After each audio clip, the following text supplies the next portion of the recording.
शैतानिर्रजीम बिस्मिल्लाहिर्रहमानिर्रहीम। अस्सलाम वालेकुम।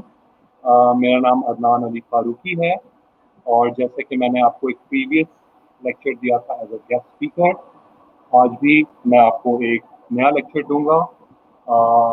मैं शुक्रिया अदा करना चाहता हूँ एम्स का और मैं मधुमाला का, इन्होंने मुझे अपॉर्चुनिटी दी।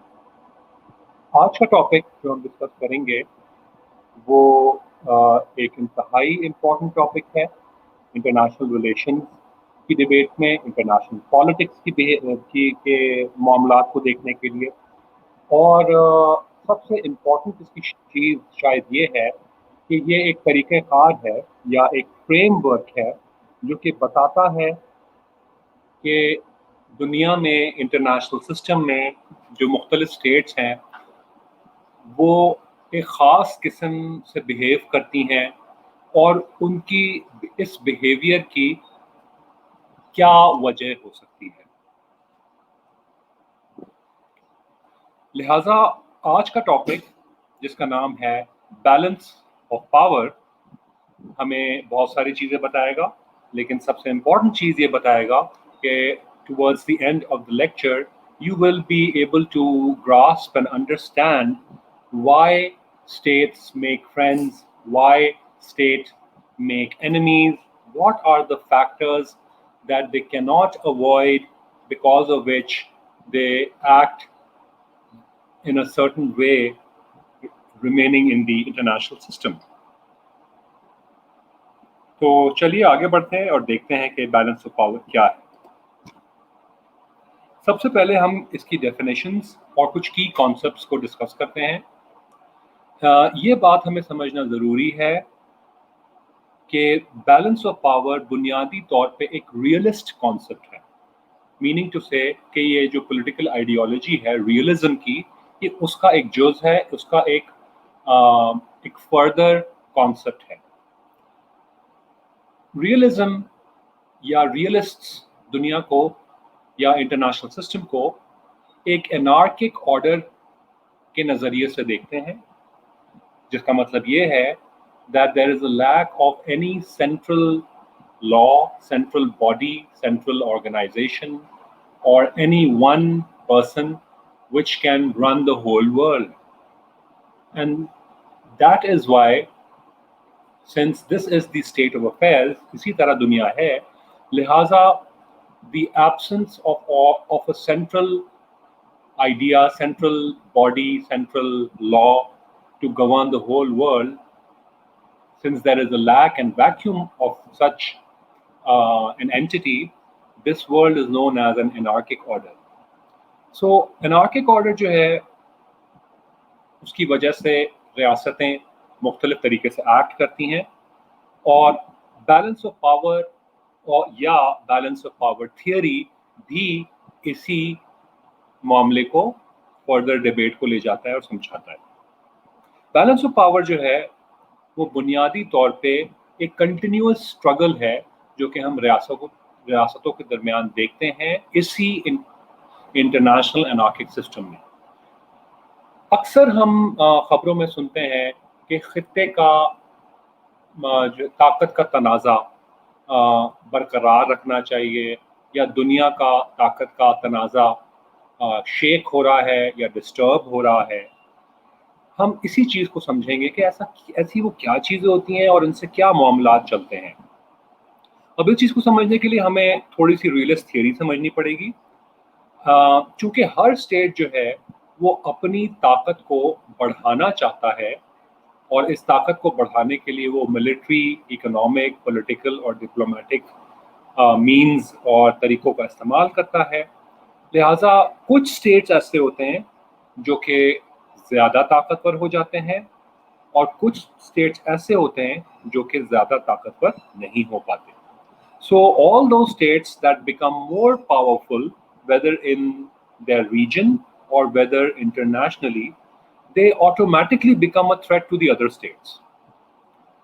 ये इसलिए होता है क्योंकि आप इमेजिन करें कि आपके मोहल्ले में एक लाकानूनियत है, जिस तरह के हम इंटरनेशनल सिस्टम में एक लाकानूनियत या एनार्किक ऑर्डर देखते हैं, दी लैक ऑफ इंटरनेशनल लॉ देखते हैं, اسی طرح ہم اس کو انڈرسٹینڈ کرتے ہیں کہ فار ایگزامپل ایک محلہ ہے اور جس میں ٹوٹل لاقانونیت ہے، اور ہر انسان اور ہر گھر اپنے مدد آپ کی وجہ سے اپنے آپ کو پروٹیکٹ کر رہے ہیں. آپ چوکیدار رکھ لیتے ہیں، آپ کتا پال لیتے ہیں، آپ گنز خرید لیتے ہیں. یہی ساری بیہیویئرز انٹرنیشنل سسٹم میں رہتے ہوئے اسٹیٹس بھی اپناتی ہیں. اور یہ کرتے کیوں ہیں آپ؟ تاکہ محلے میں آپ کے اوپر کوئی دھونس نہ جما سکے. اگر کوئی ایک خاندان یا ایک گھر زیادہ طاقتور ہو گیا ہے تو وہ دوسروں پہ دھونس جمائے گا، شاید پانی زیادہ کھینچے گا، شاید روڈ پہ گاڑیاں کھڑی کرے گا، شاید اپنا فٹ پاتھ میں اپنا بیٹھنے کا ٹھیا بنا لے گا، شاید کنڈا ڈال لے گا، اور آپ کچھ نہیں کر پائیں گے. بالکل اسی طرح ریاستیں انٹرنیشنل سسٹم میں بیہیو کرتی ہیں، اور جیسے جیسے جو ملک طاقتور ہوتا جاتا ہے وہ اسی قسم کی اور اپنی بیہیویئرس کو شو کرنا شروع ہو جاتا ہے. So basically as one or more than one states become more powerful, they automatically start to threaten other states. اور جو کمزور اسٹیٹس ہیں وہ ان کی پاور کو میچ کرنے کے لیے اپنی پاور یا تو اس سے ایکول کرنا چاہتی ہیں، میچ کرنا چاہتی ہیں، یا اس سے بڑھانا چاہتی ہیں. اور اسی فینومینا کو ہم بیلنس آف پاور کے نام سے جانتے ہیں. اس کی بہترین اگزامپل جو ہے وہ ہمیں کولڈ وار میں ملتی ہے، جب یونائٹڈ اسٹیٹس نے اپنی ملٹری کیپیبلٹی کو اتنا زیادہ بڑھا لیا تھا کہ یو ایس ایس آر اس سے تھریٹنڈ فیل کرنے لگ گیا. اور اس کی وجہ یہ تھی کیونکہ یونائٹڈ اسٹیٹس ایک نیوکلیئر پاور بن گیا تھا، first nuclear power and the only nuclear power state of the world. یہ 1945 میں ہوا، لیکن بہت جلد ہی یو ایس ایس آر نے 1952 میں نیوکلیئر پاور اڈاپٹ کر لی، بنا لی، اور اپنے آپ کو بھی ایک نیوکلیئر پاور ڈکلیئر کر دیا. یہ کرنے میں یو ایس ایس آر نے اپنی پاور میچ کر دی، اور آگے آنے والے دنوں میں آل ڈیورنگ دا کولڈ وار ٹل دا 1992 اپنی پاور کو سپرسیڈ بھی کر دیا یو ایس کے اوپر، یعنی کہ اس سے بڑھ گئی اس کی پاور. اسی طرح یو ایس بھی کبھی بڑھ جاتا تھا اپنی طاقت کو لے کے، اور یو ایس ایس آر بھی بڑھ جاتا تھا اپنی طاقت کو لے کے. یہاں یہ سمجھنا بہت ضروری ہے کہ صرف ملٹری کیپیبلٹی سے یہ طاقت نہیں بڑھتی، اس میں اور بھی بہت سارے فیکٹرز ہوتے ہیں، اکنامک، ڈپلومیٹک، اور بھی چیزیں ہوتی ہیں جو کہ بیلنس آف پاور کی اسٹریٹجیز سمجھی جاتی ہیں، وہ ہم آگے ڈسکس کریں گے. لیکن اس وقت اس پوائنٹ تک آپ کو یہ سمجھنا ضروری ہے کہ یہ جو ریس ہے for power, for getting more powerful, for gaining more power through any means, this is known as the arms race. اور آرمز ریس کی وجہ سے بیلنس آف پاور ڈسٹرب ہو جاتا ہے. بالکل اسی طرح ہم دیکھتے ہیں پاکستان اور انڈیا کے درمیان بیلنس آف پاور ڈسٹرب ہوتا رہتا ہے، اور اس کی وجہ سے بہت سارے معاملات مشکل میں پڑ جاتے ہیں. لہٰذا ہم دیکھتے ہیں کہ ہر کنٹری کو اپنی طاقت کو انکریز کرنی ہوتی ہے، کیونکہ یہ اس کی سروائیول سے لنکڈ ہوتا ہے. اور چونکہ کسی بھی کنٹری کے پاس ایبسولوٹ پاور نہیں ہوتا، دیر فور دنیا اور انٹرنیشنل سسٹم اور ان کے رہنے والے اسٹیٹس کو اپنی سیکیورٹی کو مینٹین کرنے کے لیے، بیلنس آف پاور کے بیلنس کو مینٹین کرنے کے لیے، اور ایکولیبریم کو مینٹین کرنے کے لیے ضروری ہوتا ہے. بیلنس آف پاور کو ایکسپلین کرنے کے لیے بہت سارے اسکالرلی ویوز ہیں، اور مختلف آئی آر کے اسکالرز نے 8 پوائنٹس بتائے ہیں، کم سے کم 8 پوائنٹس، اس سے زیادہ بھی ہیں لیکن بیسک 8 پوائنٹس ہیں جو کہ اس بیلنس آف پاور کو ایکسپلین کرتے ہیں. تو ہم جلدی سے یہ دیکھ لیتے ہیں. Number 1، equilibrium resulting from equal distribution of power among nation states. اس کا مطلب ہے کہ پورے کے پورے دنیا کے اسٹیٹس کے پاس ایک ہی جیسی پاور ہو. لیکن ہم یہ دیکھتے ہیں کہ ایسا نہیں ہے. ہر اسٹیٹ نیوکلیئر پاور نہیں ہے، ہر اسٹیٹ اکنامک پاور نہیں ہے. کسی اسٹیٹ کے پاس خطے کے اعتبار سے بہت بڑی طاقت ہے کیونکہ اس کے پاس بہت بڑا لینڈ ماس ہے، جیسے کہ رشیا ہو گیا، چائنا ہو گیا، یہ بھی ایک ایلیمنٹ آف پاور ہوتا ہے. اسی طرح کچھ اسٹیٹس کے پاس بہت امپورٹنٹ جیوگرافیکل لوکیشن ہے، اس کی وجہ سے وہ اپنی طاقت کا اظہار کرتے ہیں، جیسے کہ پاکستان اور ایران. اسی طرح کچھ ملک ہیں جو نیوکلیئر پاور بن گئے ہیں، دنیا کے 7 ملک، और ये भी एक बहुत बड़ी ताकत है, इससे भी बैलेंस ऑफ पावर शेक होता है। तो लिहाजा हम देखते हैं कि इक्वल डिस्ट्रीब्यूशन ऑफ पावर होती नहीं है, लेकिन बहरहाल ये एक तरीका है इस चीज को देखने का। Number 2, equilibrium resulting from unequal distribution of power. हाँ, ये ज्यादा मौजू है आज के इंटरनेशनल सिस्टम को समझने के लिए।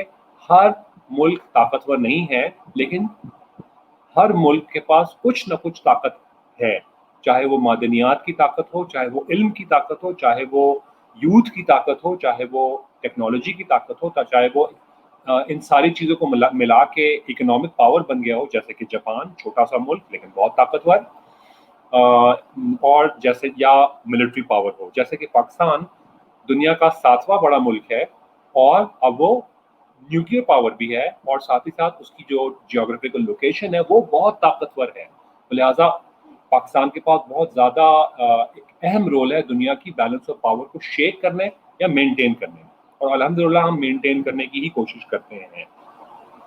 तीसरा पॉइंट ये है कि equilibrium resulting from the dominance of one state.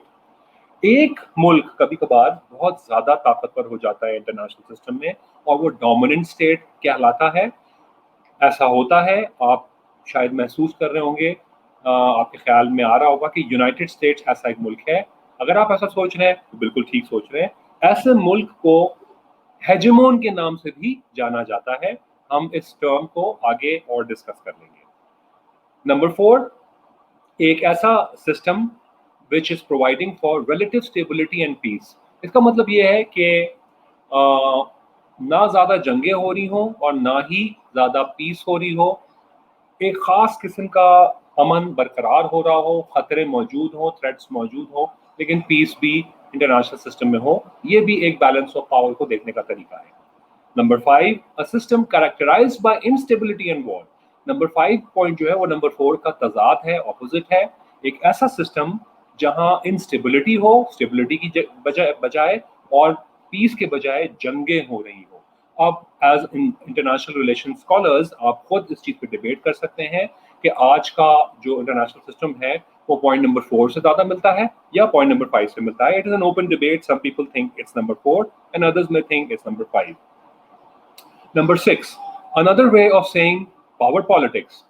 Power politics एक बहुत important word है जहाँ दुनिया में मुख्तलिफ जो norms फॉलो किए जाते हैं, laws फॉलो किए जाते हैं, procedures फॉलो किए जाते हैं, वो ताकतवर मुल्क ही सेट करते हैं। फॉर एग्जाम्पल, आज हम देखते हैं कि दुनिया में डेमोक्रेसी का राज है, कैपिटलिज्म का राज है। इसकी वजह ये है because some of the powerful countries of the world have joined together and they think that this is the way the world should be run. Now, many states might think that this is not the way the world should be run, लेकिन वो कुछ कर नहीं सकते क्योंकि powerful states exercise power politics. Power politics का मतलब ये है, अगर उर्दू में हम डिस्कस करें इसको, सियासत, ऐसी सियासत जो कि ताकत की बुनियाद पे की जाए, ठोस की बुनियाद पे की जाए। और चूंकि हम जानते हैं कि एनार्किक ऑर्डर में ताकत ही के जरिए ये सारे मामला हल हो रहे हैं, लिहाजा हम ये कह सकते हैं कि पावर पॉलिटिक्स का एक बहुत अहम किरदार है बैलेंस ऑफ पावर को मेंटेन या डिस्टर्ब करने में। 7वां पॉइंट हमें ये समझाता है कि it is a universal law of history. बहुत इंपॉर्टेंट और इंटरेस्टिंग पॉइंट है। इसका मतलब ये है कि हर चीज, हर सियासी अमल, इकोनॉमिक अमल जो दुनिया में अब तक होता रहा है, वो बैलेंस ऑफ पावर के डिस्टर्ब होने या मेंटेन होने की वजह से हुआ है। लिहाजा तारीख जैसे जैसे चेंज हुई है, चाहे आप इकोनॉमिक हिस्ट्री देखें, पॉलिटिकल हिस्ट्री देखें, टेक्नोलॉजिकल हिस्ट्री देखें, everything is linked to the understanding of balance of power. और number 5, it is a guide for policy makers. जी हाँ, बिल्कुल ठीक। स्टेट्स अपनी पॉलिसीज बनाती हैं, फॉरेन पॉलिसी बनाती हैं, एजुकेशन पॉलिसी बनाती हैं, टेक्नोलॉजी की की पॉलिसी बनाती हैं। जो भी इंटरनेशनल पॉलिसीज बनती हैं और इंटरनेशनल पॉलिटिक्स में या डोमेस्टिक पॉलिटिक्स में बनती हैं, they are influenced by the balance of power in the international system. लिहाजा हम ये देखते हैं कि importance of balance of power और BOP क्या है।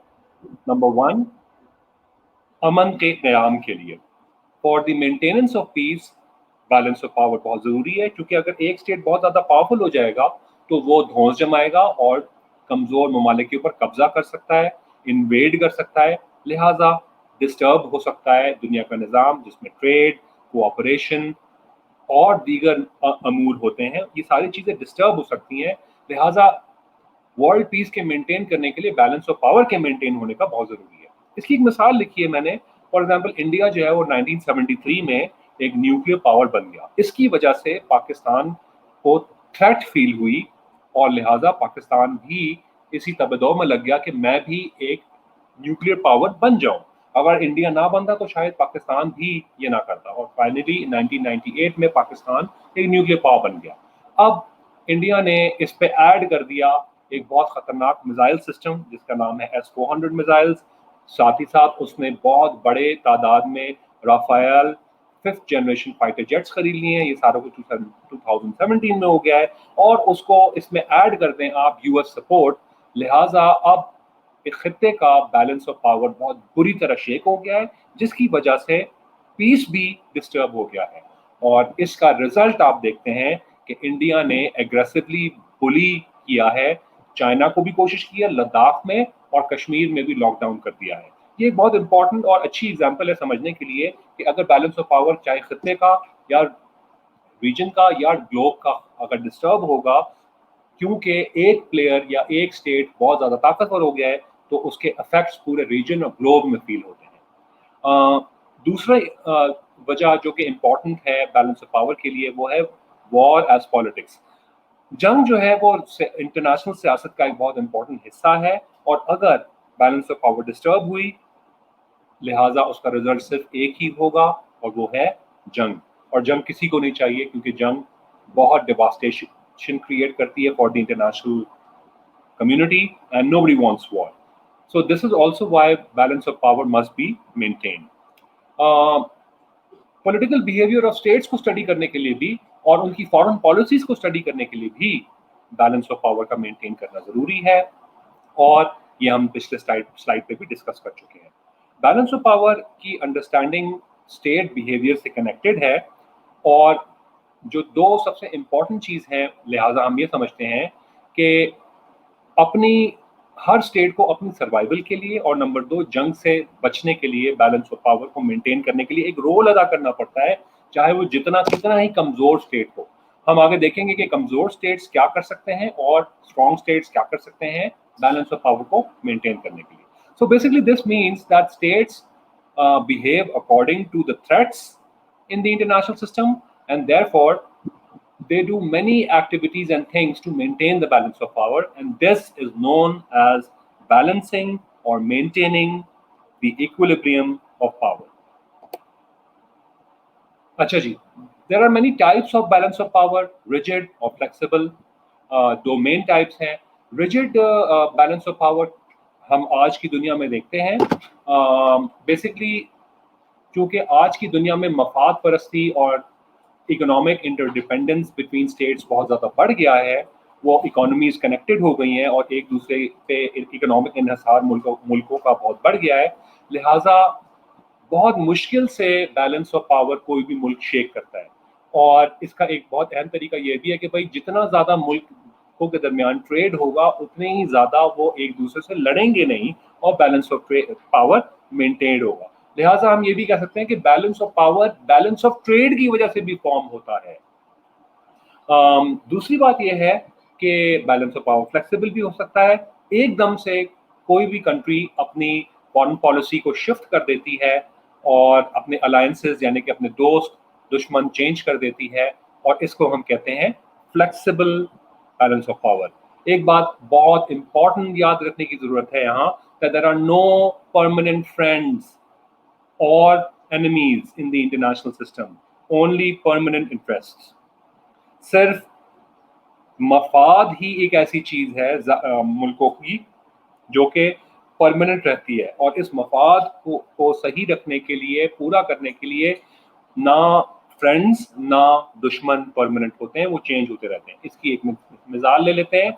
कोल्ड वॉर के दरमियान इंडिया और यूएसएसआर का बहुत गठजोड़ था, एक दूसरे के साथी थे, और लेकिन जैसे ही USSR टूटा 1992 में, इंडिया ने फौरन flexibility of balance of power की और वो जाके मिल गया यूएसए के साथ। इधर गांधी फैक्टर इस ये होता है कि गांधी ने ये कहा था कि इंडिया कभी भी इजराइल के साथ दोस्ती नहीं करेगा, और 1992 तक यही हाल थे, लेकिन उसके बाद फौरी तौर पे फ्लेक्सिबिलिटी शो करते हुए इंडिया ने अब के मफाद में ये बढ़कर था कि वो इजराइल से भी दोस्ती करे, और लिहाजा उसने गांधी के एक बहुत इंपॉर्टेंट रूल को ख़त्म कर दिया और इजराइल से दोस्ती कर ली।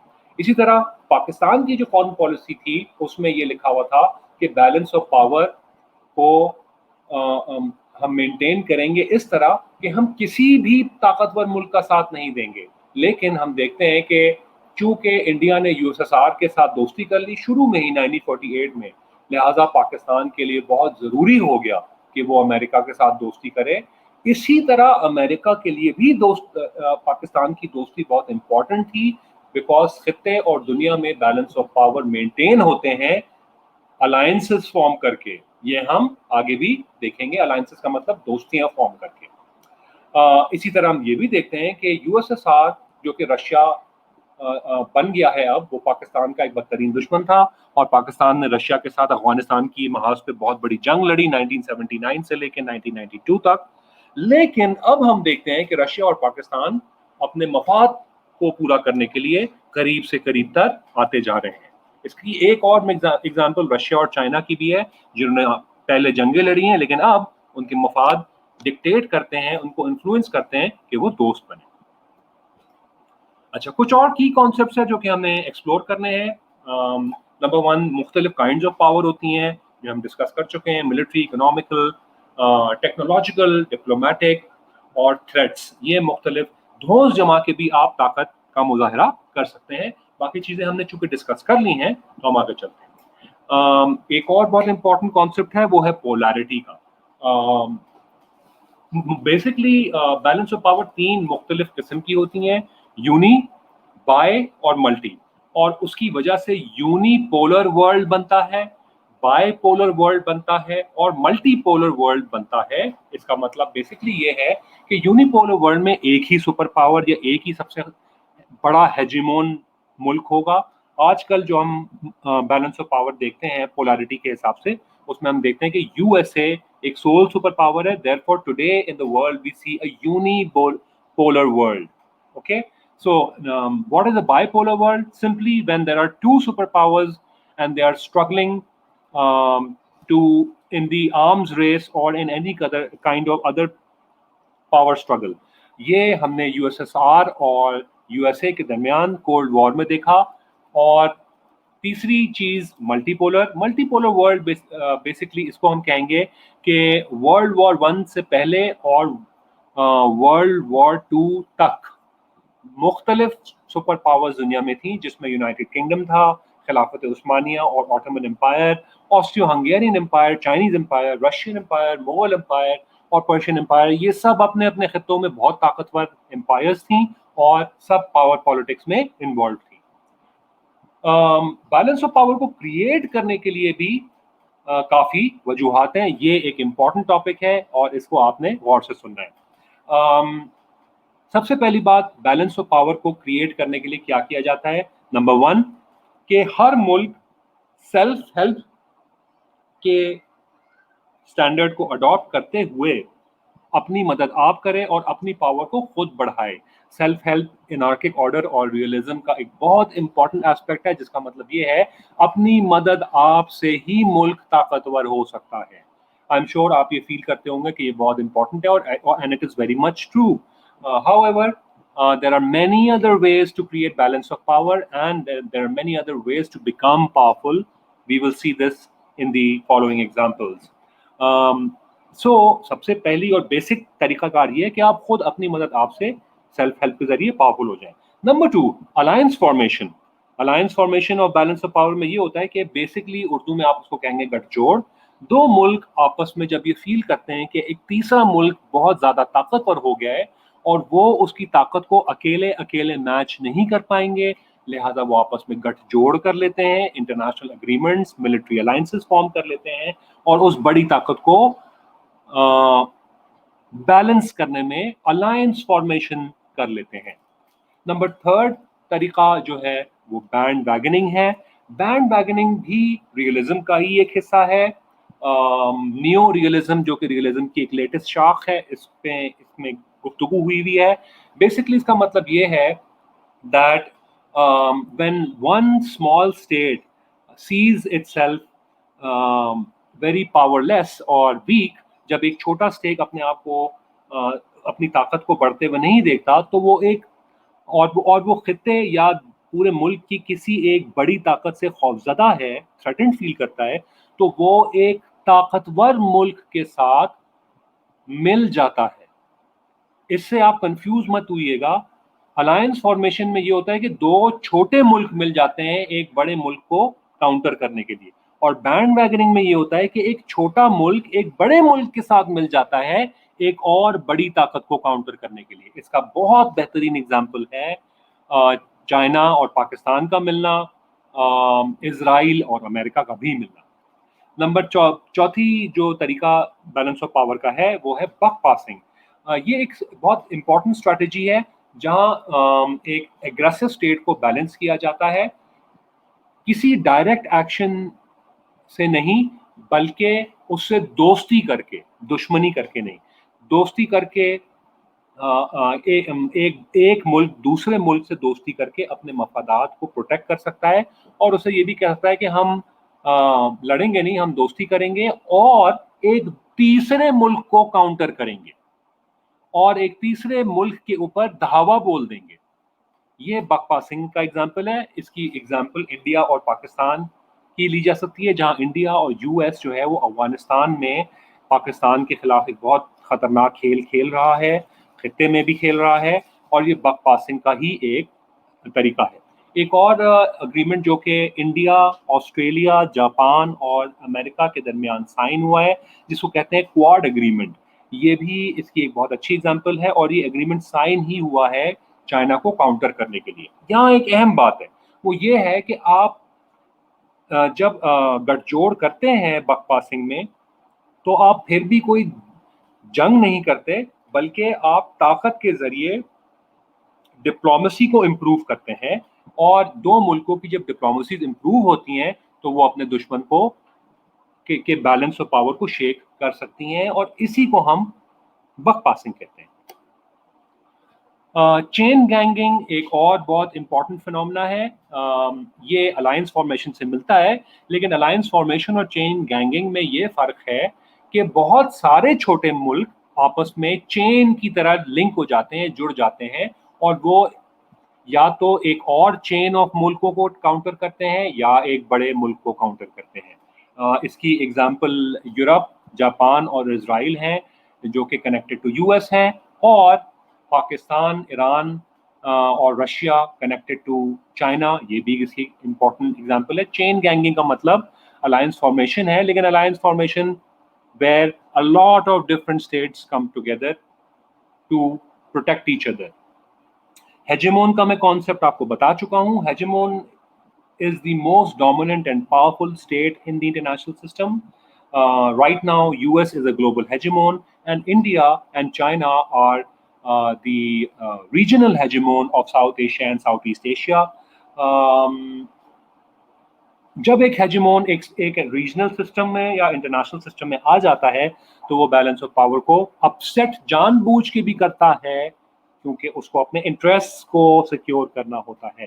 हम ये देखते हैं कि यूएस ने ईरान के ऊपर जो सैंक्शंस लगाए हुए हैं, इराक के ऊपर या अफगानिस्तान के ऊपर, और इंडिया ने नेपाल और छोटे मुल्क बर्मा, श्रीलंका, पाकिस्तान को जो अपसेट किया हुआ है जानबूझ के, वो सिर्फ इसीलिए किया हुआ है ताकि वो अपनी हेजेमनी को मेंटेन कर सके और अपने इंटरेस्ट को सिक्योर कर सके at the expense of destabilising the balance of power. लिहाजा हम ये भी समझते हैं इस बात से कि बैलेंस ऑफ पावर दो किस्म के हो सकते हैं, रीजनल या लोकल और ग्लोबल।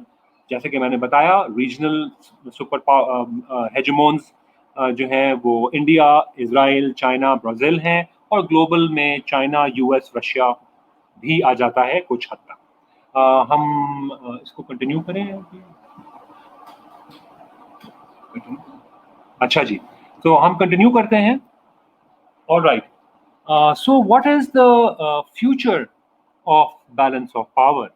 Balance of power इस बदलते हुए इंटरनेशनल सिस्टम में कैसे शेप करेगा? इसमें कुछ इंटरेस्टिंग पॉइंट्स हैं. एक तस्वुर ये भी किया जाता है कि इस वक्त जो यूनिपोलर वर्ल्ड है, जहाँ सिर्फ यूएस ही हेजेमोन है, और इसकी वजह से बहुत दुनिया का पीस बहुत ज़्यादा डिस्टर्ब हो गया है, क्योंकि अमेरिका हर जगह धौंस जमाता है, चाहे वो इकोनॉमिक धौंस हो या मिलिट्री धौंस हो, सैंक्शंस लगवा देता है. लिहाजा ये एक बहुत अनस्टेबल इंटरनेशनल सिस्टम को क्रिएट कर रहा है, और ये तस्वुर किया जाता है कि आगे आने वाले दिनों में दुनिया के जो मुख्तलिफ ममालिक हैं वो मल्टी पोलर वर्ल्ड की तरफ शिफ्ट करेंगे. ये बात एक हकीकत है कि जब भी एक ही बदमाश होगा मोहल्ले में, उसकी बदमाशी से सब तंग आ जाते हैं.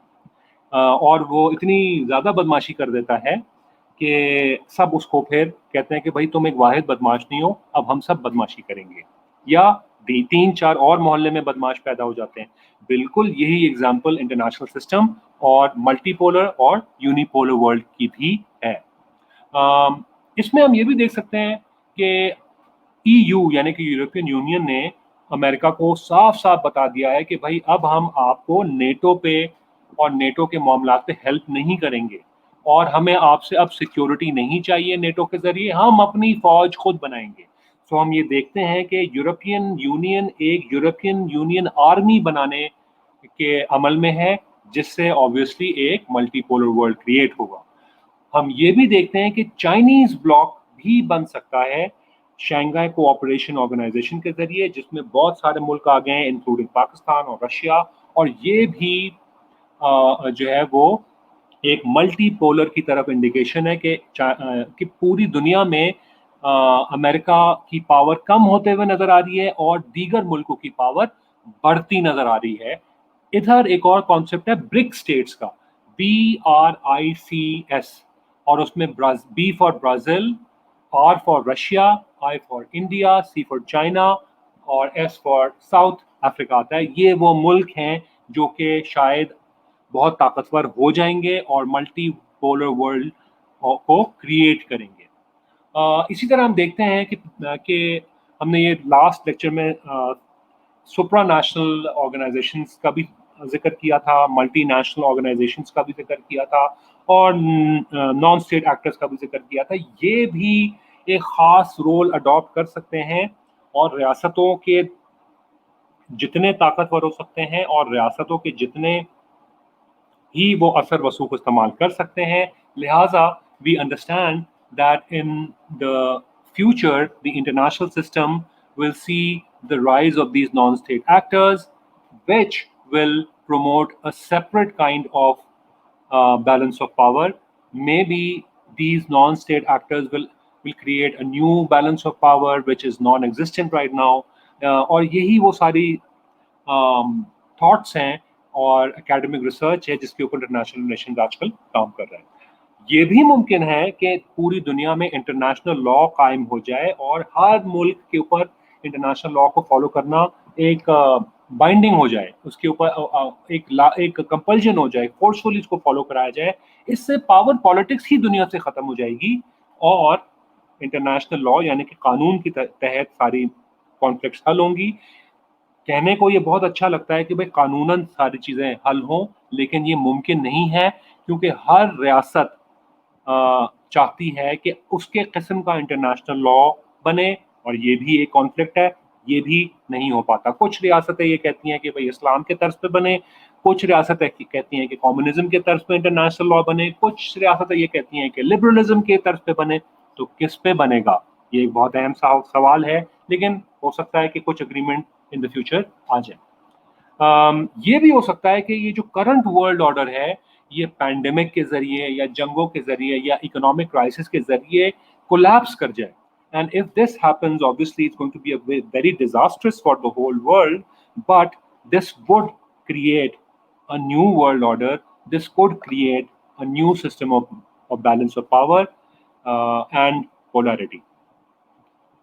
So ان دی اینڈ ہم اس ٹاپک کو ختم کرتے ہوئے ہم یہ سمجھتے ہیں کہ بیلنس آف پاور ضروری ہے، لیکن ساتھ ہی ساتھ یہ کانسٹنٹ نہیں ہوتا ہے، اور یہ ایکولیبریم یعنی کہ بیلنس اور ڈس ایکولیبریم یعنی کہ ڈس بیلنس کے درمیان جھولتا رہتا ہے، چاہے وہ ریجنل لیول پہ ہو یا گلوبل لیول پہ ہو. کچھ ریاستیں طاقتور ہوتی رہتی ہیں، کچھ کمزور ہوتی رہتی ہیں، پھر کمزور طاقتور ہوتا رہتا ہے اور طاقتور کمزور ہوتا رہتا ہے. And this is how the balance of power runs. I hope you enjoyed today's lecture. If you have some questions regarding it, please feel free to ask me. Have a good day and enjoy your studies.